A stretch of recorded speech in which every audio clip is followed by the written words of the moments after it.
দেখেছে আদালতে তোলার সময় কালকেও দীপমণি কি কান্নাকাটি করা, পলক সাহেব মোনাজাত চাচ্ছে যে আমার জন্য দোয়া করেন। আপনার জন্য দোয়া করবো, আপনি দোয়া বিশ্বাস করেন? দোয়া করা মানুষগুলোকে আপনি এতদিন জেলখানায় ভরে রেখেছিলেন, কিসের দোয়া করবে আপনার জন্য? এই আয়াতের পরের শব্দ আনআমের 44 নম্বর আয়াত, ফাকতিয়া দাবিরুল কওমিল্লাযিনা যালামু। আল্লাহ বলেন জালেমদের শিকড় কেটে দেওয়া হয়ে গেছে। শব্দের দিকে তাকান, ফাকতিয়া, জালেমদের শিকড় কেটে দেওয়া হয়ে গেছে। কেটেছে কে? এটা মজহুল, জানা নেই। এই ছেলে, আমি কি আর কি মারছি আপনার সাথে? বসেন। এমনিতে রাত হয়ে গেছে, রাত 10টা। এত রাত পর্যন্ত তো কথা বলাই ঠিক না।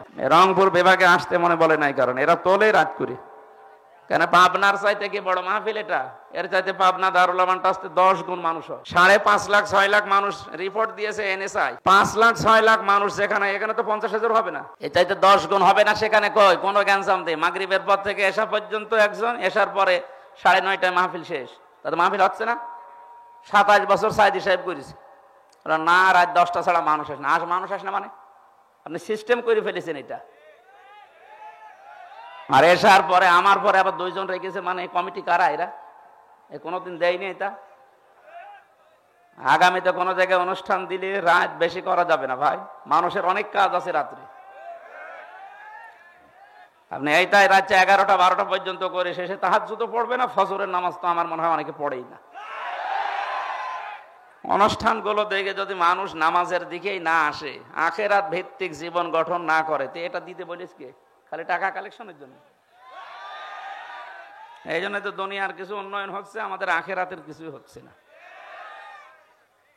আগামীতে কোন জায়গায় রংপুর বিভাগের ভেতরে যদি নিয়ে আসেন, আমি হাতে পায়ে ধরে বলছি, আমার সাথে কাউকে রাখবেন না।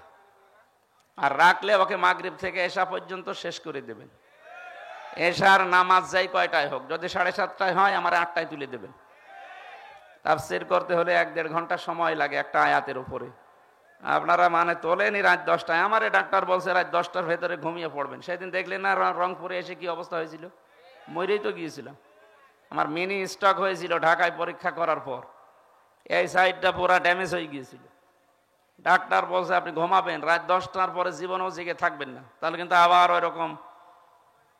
এখন কি করবো বলেন? আপনাদের বারবার এসে বলছে আমার রাত 9টা থেকে 9:30টায় তুলে দেবেন। কালেকশনই শুরু করেননি। এসার পরে যদি 2 জন রাখবেন, তা আমারে নিয়ে আসলেন কেন? আমি ওখান থেকে বাড়ি চলে যেতাম। যেহেতু রেকর্ড হচ্ছে, আগামী থেকে এটা করবেন না ভাই। আমার এই যদি মেরে ফেলেন, তে কি গরু দিয়ে চাষ করবেন, গরুই মেরে ফেললেন হবে? তো কিছুদিন আরো বাঁচতে দেন। এমনি জালেমরা যা করেছে 3টা বছর জীবনটা শেষ করে দিয়েছে। 3 বছর ফাঁসির কন্ডেম সেলের ভেতরে খেয়ে না খেয়ে বেঁচে আছি, অনেক ভালো। তো মরে যাওয়ার কথা ছিল। ওরা যা আচরণ করেছে, আর যে বৈষম্যের শিকার বানিয়ে রেখেছিল জেলখানার ভেতরে, এত কষ্ট মানুষকে দেবে। আমি তো কোনোদিন জেলে এর আগেও গেছি, কই মনে হয়তো জেলে যাচ্ছি মামার বাড়ি যাচ্ছি, আর এবার জেলে যাচ্ছি জাহান্নামে যাচ্ছি। যে জালেমগুলো এগুলো করেছিলেন, আল্লাহ একেবারে শিকড় কেটে দিয়েছে। এখন অনেকে ঘুরে দাঁড়ানোর চেষ্টায় আছে বিভিন্ন মিথ্যা প্রলোভন দিয়ে। আজ বাইরে যারা আছে পালিয়ে, এরা এখন ব্যবসার বিভিন্ন মডেলদেরকে আহ্বান জানাচ্ছে, বাংলাদেশ জঙ্গি রাষ্ট্র ভরে যাচ্ছে। আরে শয়তান, এই মিথ্যা নাটক তৈরি করে হাজারো মানুষের জীবন নষ্ট করেছে। এই 15.5 বছর মিথ্যা দাবি নিয়ে টিকেছিলে। এই বাংলাদেশ এখন আর 2024 সালের 5 আগস্ট নেই, এটা পার হয়ে গেছে। সুতরাং এখন উল্টাপাল্টা ফতোয়া দিয়ে, মিথ্যা প্রলোভন দিয়ে আর কাজ হবে না। আর পৃথিবীর ইতিহাস এইটা, কোন জালেম যদি পালিয়ে যায় একবার, সে কব্বরে যাওয়ার আগে আর ঘুরে আসে না। যে লক্ষণ সেন 850 বছর আগে পালিয়েছে, আজ পর্যন্ত ঘুরে এসেছে? কোথায় আছে? কবরে। কবরে ও তো কবরে দেয়নি, ওরা পুড়িয়ে ফেলেছে। আর যারা আল্লাহ রসুলের বিশ্বাস, এই মন মতো বিশ্বাস করেন, পালিয়ে যখন গেছেন আপনি কব্বরে যান, আর ফিরে আসার দরকার নেই। নাকি আপনাদের পুত্রবধূ বলে মায়া করছে? মায়া আপনাদের সম্পর্ক সব নষ্ট করে চলে গেল। আপনাদের সাথে সম্পর্ক ছিল না, এখানে যা আছে আপনারা সব তো হয় শ্বশুর হবেন, নাই দেবর হবেন। কি করে গেল? দেবরের সাথে একটু বলে যাবে, তাও বলেনি, সব এতিম করে চলে গেল। ভাবি সুতরাং এইরকম ভাবের জন্য মায়া কান্না করার দরকার নেই। সে চলে গেছে, ও চলে গেছে, ভালো হয়েছে। অন্তত যদি এখন বিদায় নিয়ে আল্লাহ বিল্লাহ করে জান্নাতে যেতে পারে যাক। আর জালেমরা জান্নাত পাবে না। আল্লাহু লা ইয়াহদিল কওমাজ জালিমিন। জালেমরা হেদায়েত পাচ্ছে না, পাবেও না। কারণ মানুষ যখন সীমা লঙ্ঘন করে, যখন একটা লিমিট ক্রস করে ফেলে, তখন তাকে হেদায়েত থেকে আল্লাহ বঞ্চিত করে দেয়। এই যে ফেরাউনের নাম শুনি আমরা, এই লোকটা কিন্তু মা বাবার খেদমত করিস, কিন্তু বাইরের লোকের সাথে ওর অত্যাচার বেশি ছিল। আমরা দেখলাম এই যে নামি দামি ফেরাউন যারা দুনিয়া থেকে বিদায় এখনো নেয়নি, নেবে, এরাও কিন্তু মা বাবার প্রশংসা করে। তো দুনিয়ার মানুষের সাথে এদের সম্পর্ক ভালো না। ফেরাউনের পুরা জীবন আছে, পড়বেন দেখবেন তাফসিরে ফি জিলালিল কোরআনে। ওর সারাটা জীবন, আমি এই যে এতদিন হায়াতে 650 বছর রাজত্ব করেছে, বিশাল হায়াত পেয়েছিল। এই বিশাল হায়াতের ভেতরে কোনোদিন ওর মা বাবার সাথেও খারাপ আচরণ করেনি। কিন্তু ওর মা বাবার কাছে প্রতিদিন 8-10টা করে বিচার আসতো যে আপনার ছেলে এই করেছে, আপনার ছেলে এই করেছে। এইরকম বিচার করতে করতে শেষ পর্যন্ত বাবা বাধ্য হয়ে ওর ত্যায্য পুত্র করেছিল। পৃথিবীর ইতিহাসে প্রথম সন্তান হিসাবে বাদ দিয়ে দেয়, স্বীকার করে না, সন্তানকে ত্যায্য পুত্র করার সিস্টেম ফেরাউনের বাবা থেকে শুরু। একটা সন্তান কত গোল্লায় গেলে তাকে ত্যায্য পুত্র করে বলেন। আমার ফাঁসি চাই, এ বইটা একটু পড়েন। আমি সেদিন পুরাটা শেষ করেছি। আমি গোপন কথাটা নাই বললাম। এখানে ওই রকম একটা কিছু লেখা আছে। ফেরাউনের বাবা যা করেছিল, এরকম একটা লোক এরকম বাংলাদেশেও করেছে। মানুষের উপরে কতটা মন উঠে গেলে সন্তানের প্রতি মানুষ এই কথা বলতে পারে, যা তোরে আমি আর পরিচয় দেব না, তুই যে আমার ছেলে, আমার সব কিছু তোকে আমি বঞ্চিত করে দিলাম। বলেন নাউজুবিল্লাহি মিন যালিক। ফেরাউন যেদিন মারা যাচ্ছিল ওই দিনও বলেছিল আন্নাহু লা ইলাহা ইল্লাল্লাযী আমানাত বিহি বানু ইসরাঈল ওয়া আনা মিনাল মুসলিমিন। আমি ঈমান আনলাম ওই আল্লাহর উপরে যার উপরে ঈমান এনেছে বনি ইসরাইল, আর আমি মুসলমান। এ পর্যন্ত কোনোদিন শুনেছেন না শোনেননি? শুনেছেন? কি শুনেছেন বলেন? এখানে কয়েকটা শিক্ষা আছে। যারা আলেম আছে আর যারা লেখাপড়া করেন তাদেরকে বলছি, কি কোনোদিন এখান থেকে কিছু বের করতে পেরেছেন? আমি তো বাংলাদেশ নিয়ে আয়াতের সাথে মিলিয়ে বহু কিছু পেয়েছি। এর এক নাম্বার হচ্ছে ফেরাউন স্বীকৃতি দিয়েছিল আল্লাহর একাত্মবাদের। আন্নাহু লা ইলাহা ইল্লাল্লাযী আমানাত বিহি বানু ইসরাঈল। ও আল্লাহর একাত্মবাদের স্বীকৃতি দিয়েছে, কিন্তু সরাসরি বলে নাই আল্লাহ আমি তোমার প্রতি ঈমান আনলাম। ও ঘুরিয়ে বলিস, ও ঘুরিয়ে বলেছিল আমি ঈমান আনলাম ওই আল্লাহর উপরে যার উপরে বানি ইসরাঈলরা ঈমান এনেছে। ফেরাউন সরাসরি আল্লাহকে ডাকে নাই, ঘুরিয়ে। কিভাবে বলেন না কেন? আজ দেশের দিকে তাকান, অনেকেই সরাসরি আল্লাহকে ডাকতে চায় না, ঘুরিয়ে। আপনি আল্লাহু আকবার বলে না, বলে আল্লাহ সর্বশক্তিমান। কেন এটা বলা লাগবে? আল্লাহু আকবার বলতে আপনার সমস্যা কি? বলে আমি অর্থ বলি। কিসের অর্থ? আল্লাহু আকবার মানে আল্লাহ সর্বশক্তিমান না, আল্লাহু আকবার মানে আল্লাহ সবচাইতে বড়, সর্বশক্তিমান। বাংলা যারা লেখাপড়া করে দেখেন এর ভেতরে অনেকগুলো শব্দ শিরিক লুকিয়ে আছে। আমার যেহেতু এটা আলোচনার সাবজেক্ট না, এটা সেমিনার না, ওইভাবে আপনি বুঝবেনও না। সুতরাং আল্লাহু আকবার না বলে যারা ঘুরিয়ে ফেরাউনের মতো আল্লাহ সর্বশক্তিমান এই কথা বলেন, আমার মনে হয় তাদের ভেতরে ফেরাউনের কোনো দোষ লুকিয়ে আছে। দ্বিতীয় নম্বর, এটা এবার অনেকের সাথে মিলবে।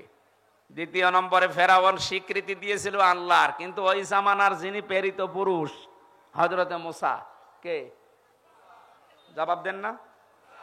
ওই জামানায় আল্লাহ যাকে নবী রাসূল করে পাঠিয়েছিলেন, প্রেরিত পুরুষ বলা হয়, তার নাম কি? ও কিন্তু এ কথা বলে নাই আন্নাহু লা ইলাহা ইল্লাল্লাহ মূসা কালিমুল্লাহ, বলে নাই। ও বলেছিল আল্লাহর স্বীকৃতি দিলাম, কিন্তু মুসা নবীর সাথে আমার দ্বন্দ্ব আছে, মুসা নবীকে আমি মানি না। এ কথাও না বলার কারণে মুখের ভেতরে কাদা দিয়েছে। এখান থেকে আমার প্রায় 8টা না 9টা শিক্ষা আমি তাফসিরে দেখেছি। এর প্রথম শিক্ষা হচ্ছে, কোন মানুষ যদি আল্লাহকে মানে কিন্তু ওই জামানায় যিনি প্রেরিত পুরুষ তাকে মানে না, তার মরণ হবে ফেরাউনের মতো। আর বাংলাদেশে এটার সম্ভাবনা বেশি। আমি বলবো আবার রাগ করবেন না তো, হ্যাঁ আমার গায়ে লাগছে এরকম বলবেন না তো। এদেশে বহু মানুষ বলে আমি কি নামাজ পড়ি না, আমি রোজা রাখি না। আরে ভাই, নামাজ পড়া রোজা রাখা কার হুকুম? বলেন বলেন। হজ করেন কার হুকুম? দান সদকা করেন কার হুকুম? আপনি আল্লাহটা মানলেন, কিন্তু তার প্রেরিত পুরুষ এই জামানায় কে? মুহাম্মাদুর রাসূলুল্লাহ। কি মানেন না? এই জামানার জন্য এখন শুধু না, কিয়ামত পর্যন্ত কুলিয়া আইয়ুহান নাস ইন্নী রাসূলুল্লাহি ইলাইকুম জামিআ। হে নবী, আপনি বলেন আমি তামাম দুনিয়ার সব মানুষের জন্য আল্লাহর পক্ষ থেকে কি হয়ে এসেছি? রাসূল। বলেন বলেন। রাসূলের বাংলা অর্থ কি? প্রেরিত পুরুষ। বাংলা অর্থ কি বলেন? সুতরাং এই জামানার জন্য যিনি পাঠিয়েছেন আল্লাহ, যাকে কিয়ামত পর্যন্ত যিনি ফাইনাল, যার সিগনেচার ছাড়া আপনি জান্নাত যেতে পারবেন না।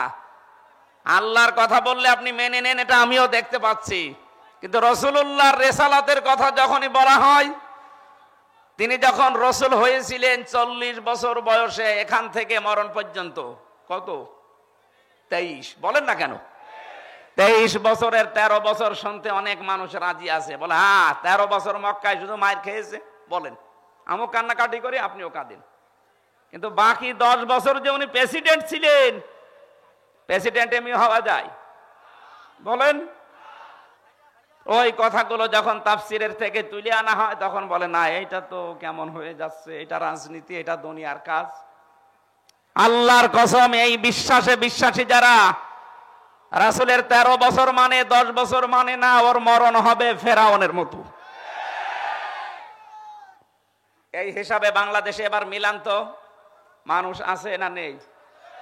আমি তো অনেক মানুষ দেখতে পাই, কথা বললে বলে আমি আল্লাহকে মানি না, আমি আল্লাহর বিধান মানি না। মানেন তো, আমিও জানি ফেরাউনও আল্লাহ একজন আছে, কথা বিশ্বাস করেছিল, ঠেলায় পড়ে। কিন্তু যখন সীমা একেবারে লঙ্ঘন করে গেছে, রিসালাত না মেনে, আল্লাহ তাকে হেদায়েত থেকে বঞ্চিত করে দিয়েছে। তাফসিরে হাক্কানির ভেতরে পেয়েছি, শেষ পর্যন্ত ও মুখ নড়ানড়ি করবে, জিবরাইল এসে কাদা লাগিয়ে দিয়েছে। এই জন্য কারো সীমা যখন অতিক্রম করে একেবারে বর্ডার ক্রস করে, তখন আল্লাহ তাকে বঞ্চিত করে দেয়। ও যদি বলতেও চায়, ওর মুখ দিয়ে আর বের হয় না।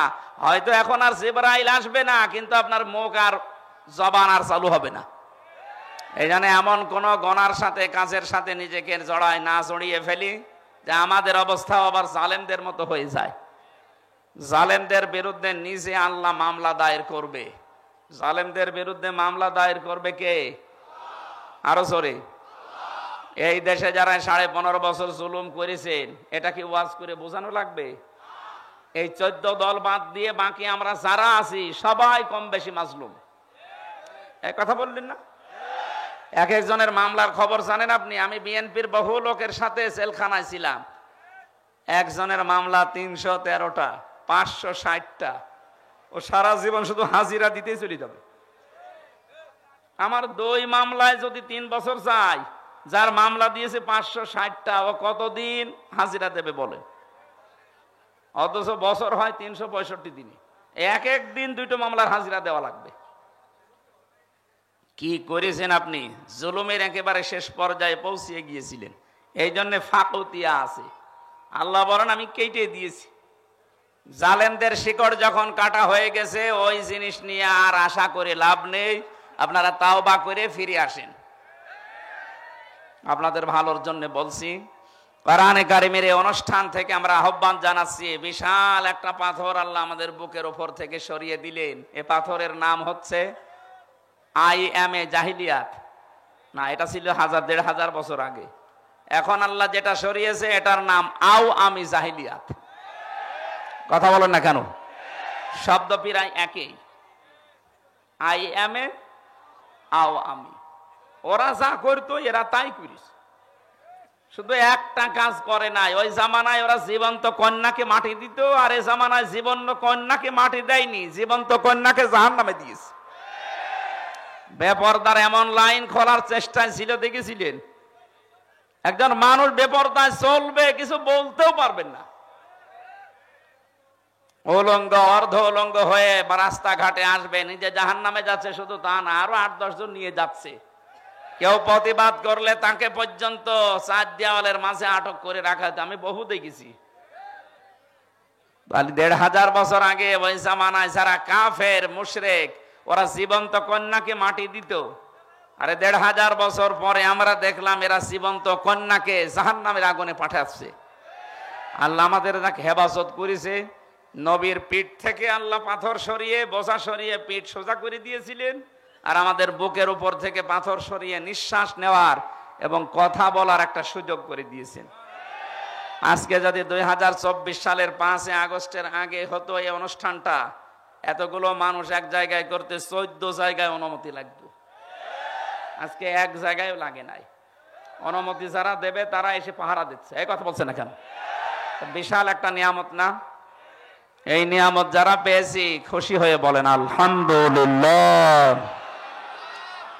দরুদ আর সালাম পড়ছে আমাদের নবী মুহাম্মদুর রাসূলুল্লাহ সাল্লাল্লাহু আলাইহি ওয়াসাল্লামের প্রতি, যার রিসালাতের এই 23 বছরই মেনে নেওয়া প্রত্যেকটা উম্মতের জন্য ফরজে আইন। ফরজ না, ফরজে আইন। নবীজিকে কেউ যদি না মানে ওর জীবনের গুনাহ মাফ হবে না। এই একটা মানুষই শুধু আল্লাহ পাঠিয়েছেন পৃথিবীতে। এই কথা শোনা লাগবে ভাই, সময় নেই। আমি আজকে কয়েকটা নতুন তথ্য বলছি, যদি জীবনের সাথে না মেলে আজকে থেকে খাতা কলম নিয়ে মিলাবেন। হ্যাঁ, আপনি আয়াত শুনেছেন, কিন্তু এই তথ্যগুলো আমার মনে হয় আপনি শোনেননি। সূরা আলে ইমরান 31 নম্বর আয়াত। কুল ইন কুনতুম তুহিব্বুনাল্লাহা ফাত্তাবিউনি ইউহিব্বুকুমুল্লাহ ওয়া ইয়াগফির লাকুম যুনুবাকুম আল্লাহু গফুরুর রহিম।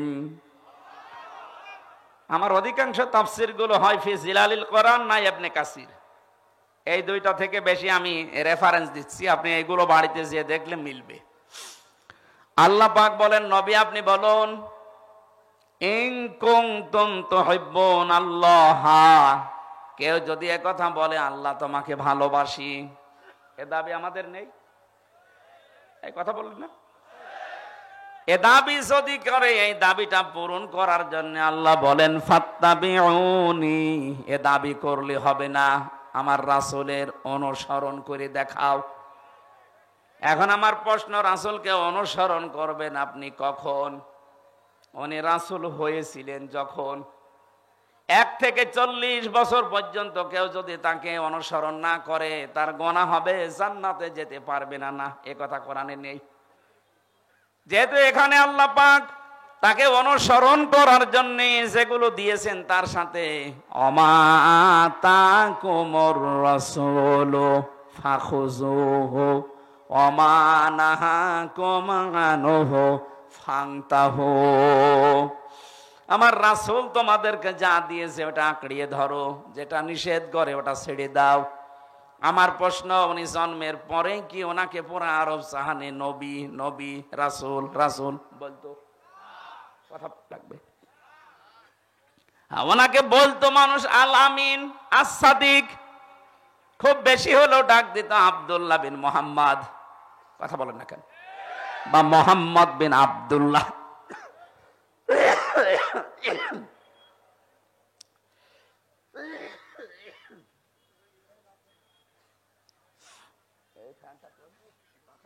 দুই মিনিট দেন তো, 2 মিনিট পরে বন্ধ করে দিন।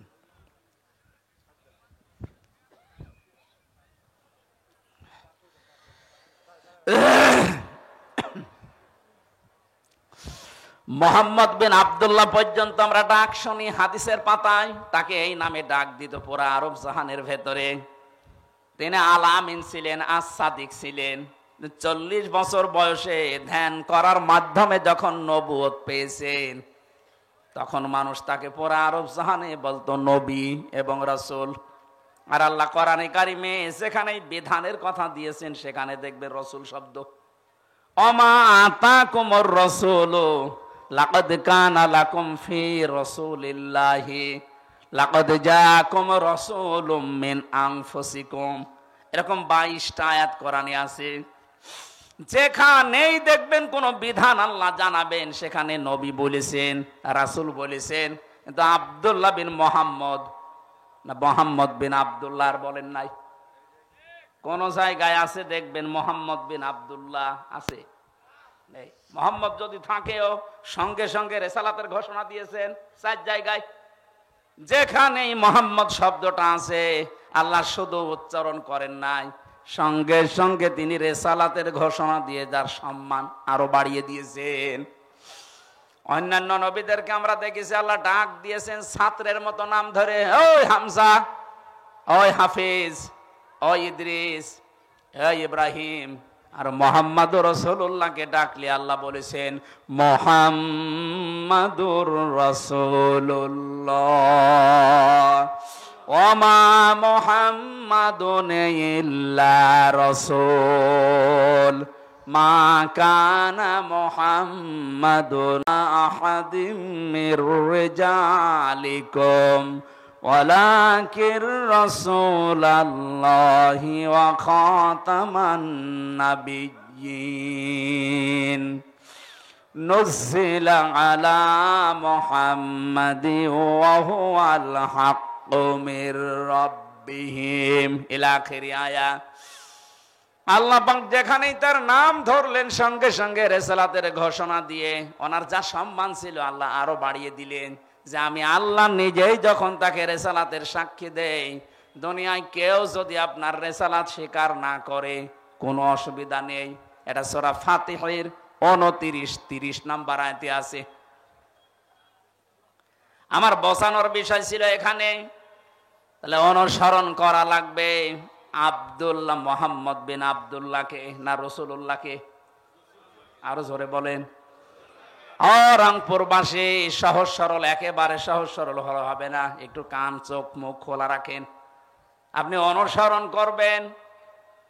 উনি যখন রসুল হয়েছিলেন সবাই এক বাক্যে স্বীকার করবে তামাম দুনিয়া যে উনি রসুল হয়েছিলেন 40 বছর বয়সে।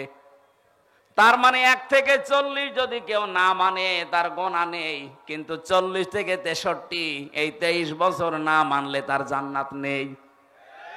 এর 1 সেকেন্ড আপনি বাদ দিতে পারবেন না। এই রেসালাতের জিন্দেগিতে যেভাবে ঘুমিয়েছে যদি আপনি ওইভাবে ডান কাতে ঘুমাতে পারেন পুরা ঘুমটা হবে ইবাদত। উনি যেভাবে টয়লেটে গিয়েছেন কেউ যদি ওইভাবে টয়লেটে যেতে পারে পুরা 10 মিনিট 15 মিনিট হবে ইবাদত। প্রশ্ন আসতে পারে টয়লেট করা আবার ইবাদত হয়? হ্যাঁ হয়। আপনি যদি তরিকাটা রসুল থেকে নেন আর তরিকা যদি আব্রাহাম লিঙ্কন থেকে নেন, এই ডোনাল্ড ট্রাম্প যেভাবে পায়খানা করে, ও মনে হয় পায়খানায় যাওয়ার আগে বলে আল্লাহুম্মা ইন্নী আউযু বিকা। পড়েছে কোনদিন? পড়ে না। ডোনাল্ড ট্রাম্প 10 মিনিট না 10 ঘন্টা টয়লেটে বসে থাকে, ওর কোনো ইবাদত নেই। কারণ ওর তরিকাটা রসুলের মতো না, ওর তরিকা ওর বাবার মতো। কথা বলেন ঠিক কিনা? তাহলে এখান থেকে অনুসরণ আরম্ভ করবেন 40 থেকে 63। এটা ক্লাস চলছে 40 থেকে 63 মাস্ট বি 23 বছরের প্রত্যেকটি সেকেন্ড আপনাকে মানা লাগবে। কেউ যদি 1 সেকেন্ডও অস্বীকার করে সে আর রসুলের উম্মত নেই। আল্লাহর ভালোবাসার দাবি তার কাছে অলিক, আন্দাজে করে। আল্লাহ নিজে ঘোষণা দিলেন যদি আল্লাহকে ভালোবাসি এই দাবি করো তাহলে আমার রাসূলের অনুসরণ করো।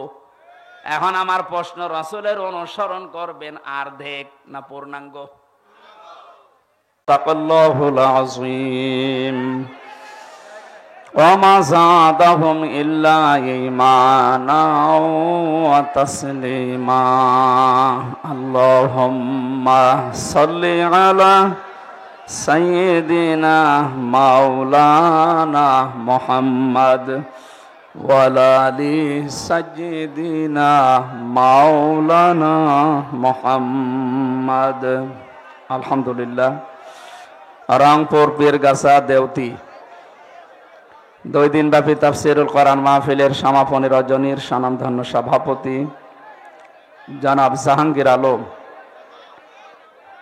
এখানে এতক্ষণ পর্যন্ত যারা আলোচনা রেখেছেন মাওলানা ইদ্রিস আলী জিহাদি, অতিথি জনাব এমদাদুল হক ভরসা, সম্মানিত অতিথিবৃন্দ, অনেক মানুষের নাম দিয়েছেন, আমরা দোয়া করছি ওয়ারফা'না লাকা যিকরাক। সামনে বসা মুসলমান ভাইরা, পর্দার আড়ালের সম্মানিতা মা এবং বোনেরা, প্রশাসনের ভাইরা, প্রাণ প্রিয় রংপুরবাসী,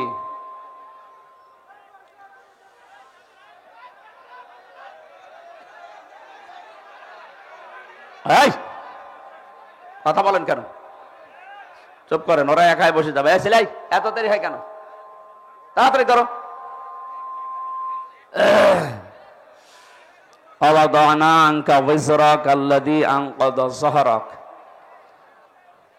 আল্লাহ পাক বলেন, হে নবী, আমি আপনার পিঠ থেকে বিশাল এক বোঝা নামিয়ে দিয়েছি। আগের কথা, মুহাম্মদুর রাসূলুল্লাহ আমি জাহিলিয়াত না আই এম এ জাহিলিয়াত, আই এম এ জাহিলিয়াতের যুগে এমন এমন বিষয়গুলো নবীজির পিঠকে বাঁকা করে ফেলেছিল। 1400-1500 বছর পরেও আমরা এখন দেখতে পাচ্ছি নবীর উম্মতদের পিঠ 2024 সালের 5 আগস্ট পর্যন্ত বাঁকা ছিল। শুধু পিঠ বাঁকা ছিল না, আমাদের বুকের উপরে একটা জগদ্দল পাথর ছিল। আল্লাহ পাক মনে হচ্ছে দয়া করে তিনি এ পাথর নামিয়ে দিয়েছেন। ফালাম্মা নাসু মা যুক্কিরু বিহি ফাতাহনা আলাইহিম আবওয়াবা কুল্লা শাইইন। যখন মানুষ আল্লাহর বিধান ভুলে যায় তখন তাদেরকে ক্ষমতার চেয়ার আল্লাহ দিয়ে যতগুলো দরজা আছে সব খুলে দেয়। আমরা 2006 থেকে 2024 পর্যন্ত এইটাই দেখেছিলাম।